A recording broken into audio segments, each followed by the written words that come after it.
Welcome back Chauhan Coaching Classes के YouTube channel पर आप लोगों का एक बार फिर से बहुत बहुत स्वागत है।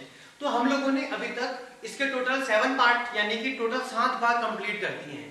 आज हम लोग डिस्कस करने वाले हैं इसके पार्ट नंबर 8 के बारे में। यदि कोई स्टूडेंट्स इस चैनल के ऊपर पहली बार आया है तो इसके पहले वाले जो भी इसके पार्ट्स है, इसके मतलब 7 पार्ट्स, उनका आप लोग प्लीज एक बार कंप्लीट तरीके से चेक करते हैं।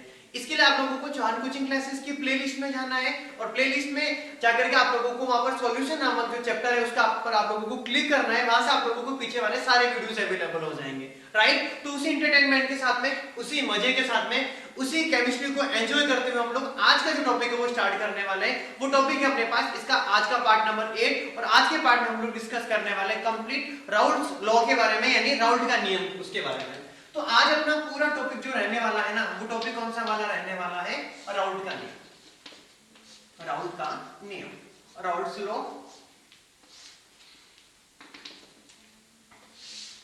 चलो, तो राउल्ट का नियम क्या होता है इसके बारे में अपन लोग बहुत सारी बातें डिस्कस करेंगे। राउल्ट के नियम के बाद अपने पास आइडियल सॉल्यूशन और नॉन आइडियल सॉल्यूशन आएगा। वो टॉपिक तभी कंप्लीट हो पाएगा अपने लिए जब राउल्ट का नियम हमें कंप्लीट तरीके से आएगा, राइट। तो हम लोगों को राउल्ट का नियम है ना, उसको कंप्लीट तरीके से दिमाग में फिट करना है जैसा का जैसा। बात समझ में आ रही है आप लोगों को? यस, राउल्ट का नियम क्या करना है? कंप्लीट तरीके से फिट करना है, राइट। तो चलो आप लोग सीधे टॉपिक के ऊपर आते हैं कि अपने पास यहाँ पर राउल्ट का नियम होता क्या है, ठीक है। तो इस नियम के अंदर ये इसके बहुत सारे जो रूल्स रेगुलेशंस है ना, ये हेनरी लॉ के जैसे ही है, लेकिन हेनरी का लॉ का फॉलो होता है गैसों की द्रवों में विलयता, लेकिन यहाँ पर ये किसी भी अवयव के लिए फॉलो हो जाएगा। तो आप लोग चेक करें प्लीज क्या होता है। तो अपन लोग क्या बोलने वाले हैं राउल्ट के अनुसार, चेक करना प्लीज अच्छे से। राउल्ट के अनुसार मैं पूरा लॉ आप लोगों को कंप्लीट तरीके से समझा रहा हूं। तो इस नियम में क्या होता है चेक करें आप लोग। इस नियम में होता है अपने पास किसी अवयव का, किसी अवयव का आंशिक वाष्प दाब, किसी अवयव का आंशिक वाष्प दाब उस अवयव के मोल अंश के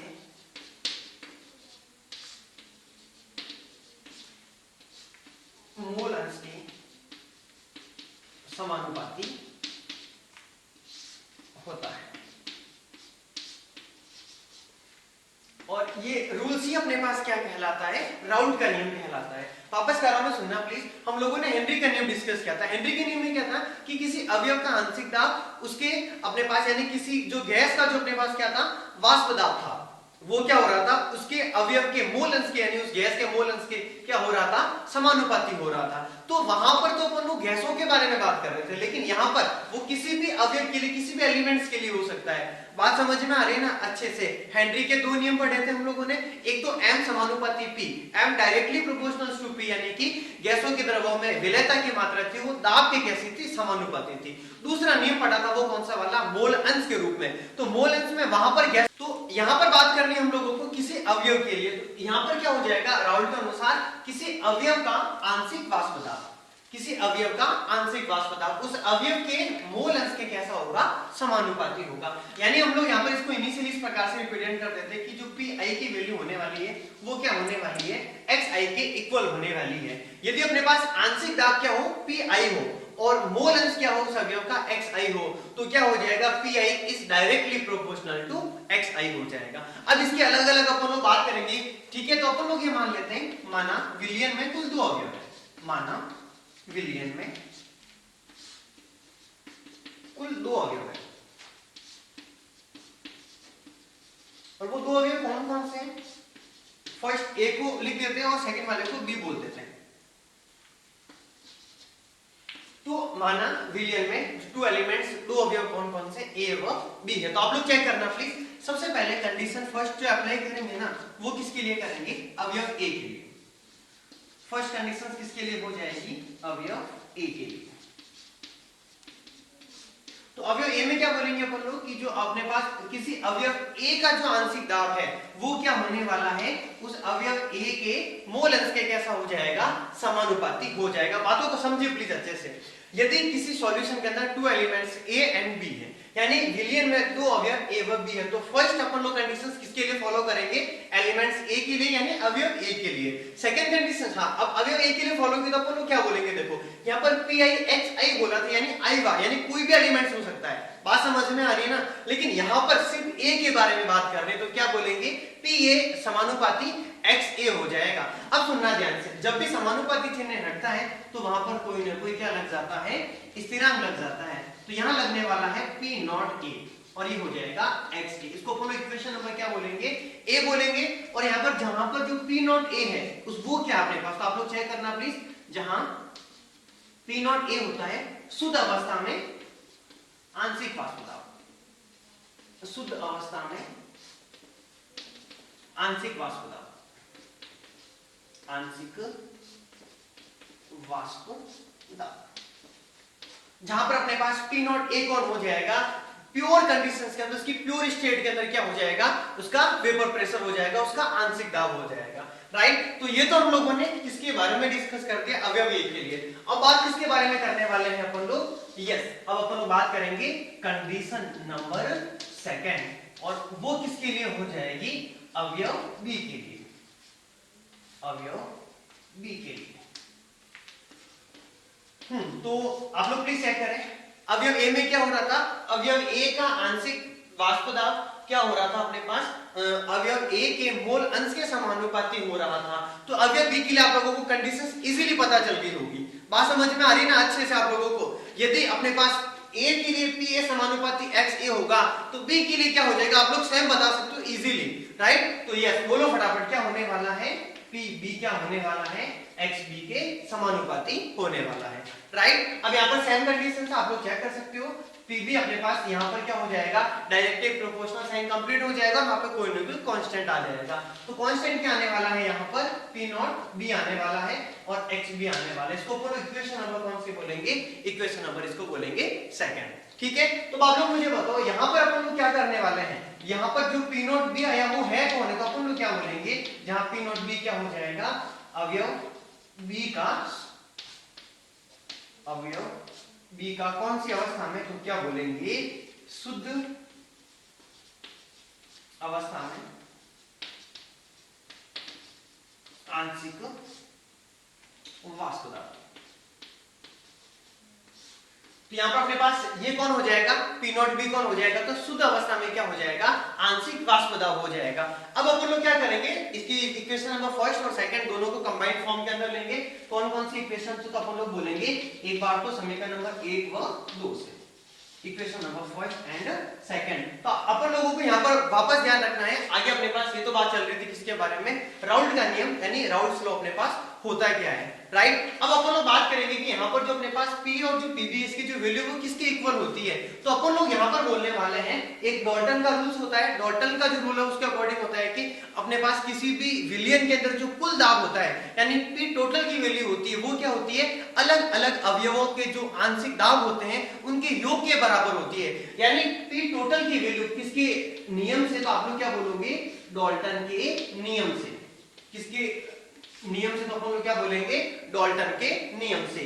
P टोटल की वैल्यू अपने पास क्या हो जाएगी, P टोटल हो जाएगा अपने पास में PA प्लस P।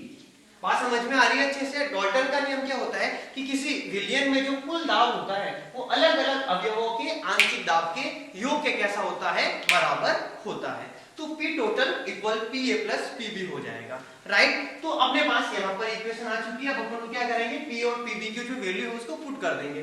PA की वैल्यू तो क्या आई थी अपने पास, yes P not A x A, और PB की वैल्यू क्या आई थी, P नॉट B और x B आई थी, राइट। तो आप लोग चेक कर सकते हो यहाँ पर क्या होने वाला है, P total equal P not A x A plus P not B x B, ठीक है। अब अपन लोग क्या करेंगे, यहाँ पर किसी की भी वैल्यू को यदि हम लोगों को ढंग से वो करना है तो अपन लोग क्या करेंगे, इसकी वैल्यू निकाल देंगे। अब यहाँ पर x a क्या है, मोल अंश, और x b भी क्या है, मोल अंश। इसमें दो अवयव है, इसीलिए अपने पास x a plus x b की वैल्यू किसके इक्वल हो जाएगी, 1 के बराबर हो जाएगी।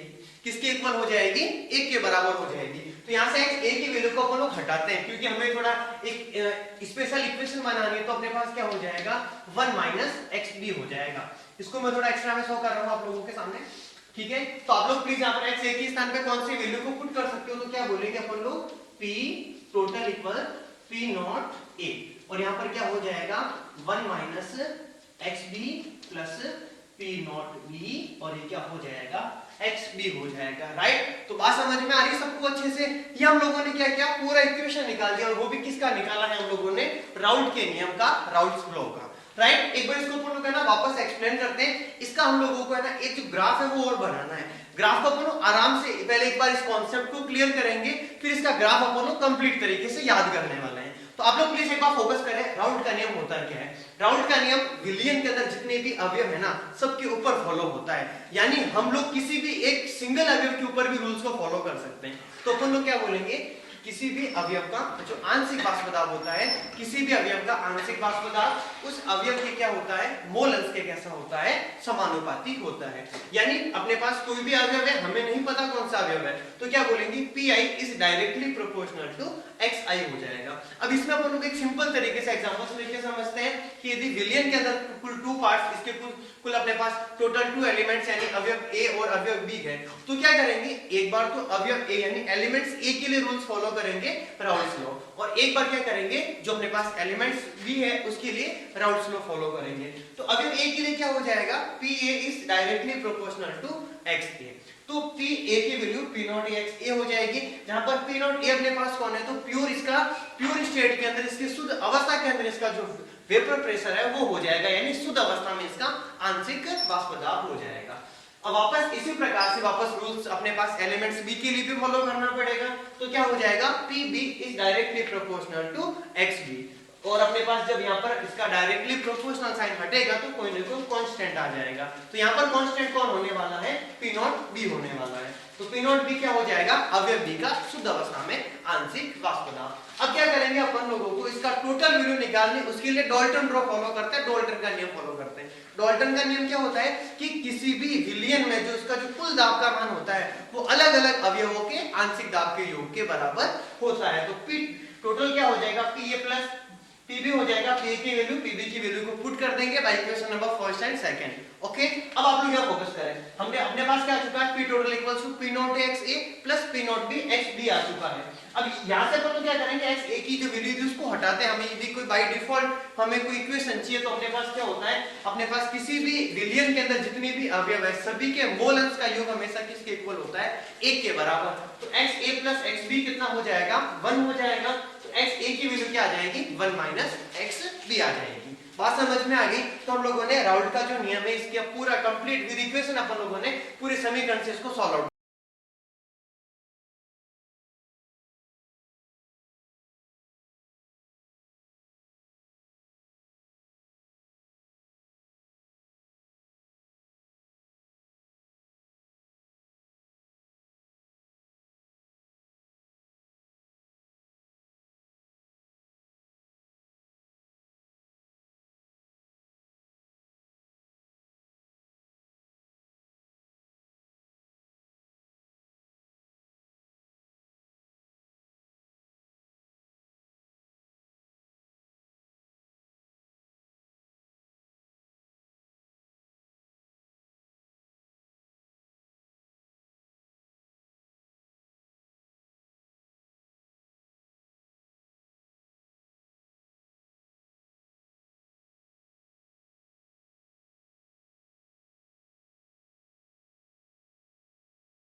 हेलो स्टूडेंट्स, तो हम लोगों ने राउल्ट का नियम था उसकी पूरी थ्योरी और उसकी समीकरण को डिस्कस किया। अब बात करेंगे उसके ग्राफ के बारे में। उसका ग्राफ जो है ना वो हमारे लिए बहुत इंपॉर्टेंट है।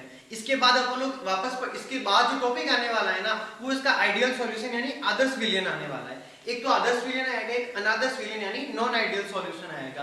तो दोनों के बारे में डिस्कस करेंगे ना तो वहां पर वक्र यानी ग्राफ यानी कर्व बहुत इंपॉर्टेंट हो जाएगा अपने लिए, यानी वहां पर हम लोगों को ग्राफ बनाना ही पड़ेगा। तो अपन लोग पहले यहाँ पर डिस्कस करते हैं कि राउल्ट के नियम का जो ग्राफ है वो कैसे बनाना है। इसमें मैं आप लोगों को कुछ बेसिक बातें बताऊंगा जो आप लोगों को पहले अच्छे से क्या करनी है, उनको याद करनी है। तो प्लीज आप लोग सबसे पहले इधर आ जाओ। तो अपने पास क्या इक्वेशन थी, दो अवयव के लिए P टोटल के लिए, तो अपने पास क्या थी P not a x A plus P not be और एक्स बी थी। तो इसका ग्राफ कैसे बनाते हैं चेक करो। ग्राफ बनाते हैं तो एक तो होती है एक्स एक्सिस, एक कौन सी वाली होती है वाई एक्सिस होती है। तो आप लोग क्या फोकस कर रहे हैं, हम लोगों को स्टार्ट के अंदर क्या रूल्स फॉलो करना है, इसके एक्स अक्ष के ऊपर तो आप लोगों को क्या लेना है, यस आप लोगों को मोल अंश लेना है। क्या लेना है आप लोगों को, मोल अंश लेना है। और इसके वाई एक्सिस के ऊपर आप लोगों को क्या लेना है, तो अपन लोग क्या बोलेंगे, यस आंशिक दाब लेना है। क्या लेना है, आंशिक दाब लेना है।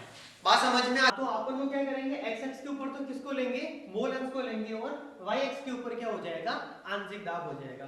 अब आप ये सोच रहे होंगे कि एक्स एक्स के ऊपर मोल अंश को ही क्यों लिया सर, और वाई एक्स के ऊपर आंशिक दाब को ही क्यों लिया। तो आप लोग चेक करना, अपने पास एक सिंपल इक्वेशन थी स्टार्ट के अंदर, राउल्ट के नियम को स्टार्ट किया था, तो अपने पास P इक्वल क्या आया था, अपने पास P नॉट A और x A आया था, राइट। हाँ तो यहाँ पर अपने पास P A तो क्या हो जाएगा, यहाँ पर जैसे अपने पास सरल रेखा का समीकरण होता है y बराबर mx प्लस c, यहाँ पर भी अपन लोग क्या कर देते हैं, कुछ भी नहीं मतलब क्या लिख देते हैं, जीरो लिख देते हैं। तो यहाँ पर आप लोग चेक करना कि अपने पास इनको अपन लोग इसके अकॉर्डिंग सॉल्व करेंगे, तो y एक्सिस के ऊपर तो कौन आएगा, पी ए आने वाला है। y बराबर mx प्लस c अपने पास क्या होता है, सरल रेखा का समीकरण। और यदि c की वैल्यू अपने पास क्या होती है, जीरो होती है, तो वक्र क्या होता है, मूल बिंदु से शुरू होता है, राइट। तो आप लोग चेक करना, यहाँ पर y एक्सिस के ऊपर तो कौन आने वाला है, पी ए, यानी आंशिक दाब आएगा y एक्सिस के ऊपर। और यहाँ पर m तो क्या हो जाएगा, ढाल हो जाएगा, और यहाँ पर x a क्या हो जाएगा अपने पास, मोल अंश, यानी मोल अंश कौन से अक्ष के ऊपर आने वाला है, x अक्ष के ऊपर आने वाला है। तो आप लोग चेक करें प्लीज। अब आप लोगों को क्या करना है, यहाँ पर कुछ वैल्यूज है जिनको आप लोगों को इजीली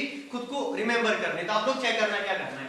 एक तो आप लोगों को ये ध्यान रखना है x a x b लिखना है यहाँ पर, और यहाँ पर आप लोगों को क्या करना है, वापस x a और x b लिखना है, राइट। मोल अंश को x अक्ष के ऊपर, यानी दोनों की कंडीशंस को एक साथ फॉलो करेंगे। तो मैं कह रहा हूँ सुनना ध्यान से, अपन स्टार्ट के अंदर एक बात आप लोगों को खुद को ध्यान रखनी है कि x a की वैल्यू कितनी है, अपने पास 1 है, ठीक है। मैं एक बात बता रहा हूं, उसको प्लीज आप लोग बेसिकली कॉन्सेप्ट समझें। यदि दो अवयव हैं a और b, तो x a plus x b की जो वैल्यू होगी वो 1 के इक्वल होने वाली है। यदि दो अवयव है तो दोनों ही अवयव का जो मूल अंश का मान है वो क्या हो जाएगा, 1 के बराबर हो जाएगा। बात समझ में आ गई अच्छे से। दूसरी बात ध्यान रखें, यदि तीन अवयव है तो तीन अवयव के अंदर भी अपने पास तीनों मूल अंश का योग x a plus x b plus x c की वैल्यू भी किसके इक्वल हो जाएगी, 1 के इक्वल हो जाएगी। बात समझ में आ रही है अच्छे से। यानी यदि अपने पास दो अवयव है तो x a plus x b equal 1 है, तीन अवयव है तो भी अपन लोग क्या बोलेंगे, सभी मूल अंशों का योग क्या होता है, 1 के बराबर होता है। तो x a plus x b plus x c भी कितना हो जाएगा, 1 हो जाएगा। ये थोड़ा सा आप लोगों को बाय कॉन्सेप्ट ध्यान रखना है। अब आप लोग मुझे एक बात बताओ, मैंने यहाँ पर x a की वैल्यू क्या कर दी, 1 फॉलो कर दी। आप लोग मुझे जल्दी से कमेंट बॉक्स के अंदर बताओ, यदि किसी भी अपने पास सॉल्यूशन के अंदर एक ही समय पर किसी एक ही स्थिति के अंदर यदि x a की वैल्यू 1 है तो x b की वैल्यू क्या होने वाली है। ओके, आप लोगों के पास 5 सेकंड का टाइम है।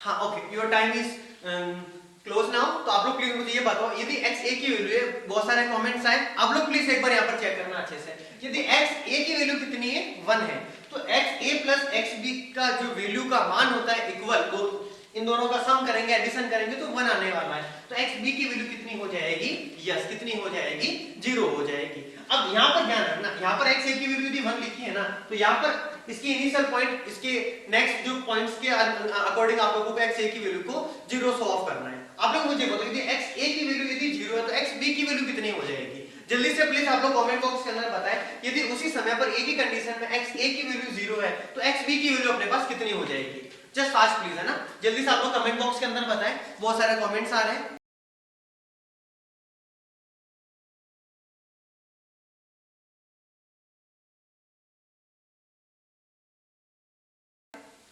यस ओके, बहुत सारों का आंसर बिल्कुल परफेक्ट है, और x b की वैल्यू कितनी आ रही है अपने पास, 1 हो जाएगी। अब ग्राफ के ऊपर आते हैं, सीधा ग्राफ कैसे डेवो करना है, तो आप लोग प्लीज चेक करें। इस समीकरण के ऊपर आते हैं अपन लोग, राउल्ट्स लॉ था, ठीक है, तो उसके अकॉर्डिंग क्या था अपने पास, x a की वैल्यू 1 है, x a की वैल्यू 1 है, x b की value 0, my God, x b की वैल्यू 0, ये कंप्लीट क्या हो जाएगा, 0 हो जाएगा। x a के स्थान पर 1 रखेंगे तो वैल्यू क्या आने वाली है, p नॉट a आने वाली है। तो यहां पर ये अपने पास पॉइंट क्या आ चुका है, p नॉट a आ चुका है इस कंडीशन के अंदर। बात समझ में आ गई अच्छे से।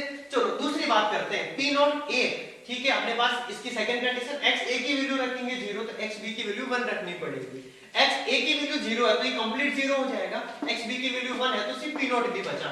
यानी यहां पर ग्राफ क्या बनने वाला है अपने पास, यस p नॉट b का बनने वाला है ग्राफ, राइट। तो आप लोग चेक करें ध्यान से, ये वैल्यू a वाली थी तो अपन लोग क्या करेंगे, इसको एंडिंग वाले पॉइंट से मैच कर देंगे, इसको अपन लोग क्या करेंगे सबसे नीचे वाले से मिला देंगे। ये पूरा a का ग्राफ है तो इसको अपन लोग क्या लिखेंगे यहाँ पर, pa बराबर p not a x a लिख देंगे। ये वाला ग्राफ पूरा b को शो कर रहा है इसलिए इसको क्या लिख देंगे, pb equal p not b और क्या लिख देंगे, xb लिख देंगे। दोनों के अपर पॉइंट्स को मैच करा देंगे तो क्या बन जाएगा, p टोटल, यानी इसका कुल दाब जो कि राउल्ट का नियम था pa plus pb। p total क्या था, pa प्लस pb था। अब मैं जो बात कर रहा हूं सबसे इंपॉर्टेंट वो सुन ले ध्यान से। जैसे ये टॉपिक कंप्लीट होगा उसके बाद अपन लोग इसके आगे वाले टॉपिक डिस्कस करेंगे, आदर्श विलयन और अनादर्श विलयन, यानी आइडियल सॉल्यूशन और नॉन आइडियल सॉल्यूशन। वहां पर भी अपने पास ग्राफ आने वाला है और बहुत इंपॉर्टेंट टॉपिक है।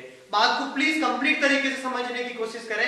ये ग्राफ जब तक कंप्लीट नहीं होगा ना, आगे आने वाले कॉन्सेप्ट आप लोगों के क्लियर होने वाले नहीं है। तो आप लोगों को आज के लिए सबसे इंपॉर्टेंट चीज, आज का होमवर्क ध्यान रखना है। और आज का होमवर्क क्या है, इस ग्राफ को आप लोगों को अपनी कॉपी के अंदर 10 बार बनाना है। अरे बात समझ में आ रही है, कितनी बार बनाना है, यस 10 बार बनाना है। आप लोगों को ये ग्राफ जैसे मेरी क्लास कंप्लीट होती है आप लोगों को अपनी कॉपी उठानी है और इस ग्राफ को कॉपी के अंदर 10 बार बना के मुझे व्हाट्सएप के ऊपर भेजना है, ठीक है। आप लोग इसका आराम से स्क्रीनशॉट ले लेना, कोई दिक्कत वाली बात नहीं है, ठीक है। आज की जो क्लास है उसको अपन लोग यहीं पे खत्म करेंगे। तब तक के लिए ऑल द बेस्ट, सब लोग हंसते रहे, मुस्कुराते रहे और देश की तरक्की में अपना योगदान दें। जय हिंद, वंदे मातरम।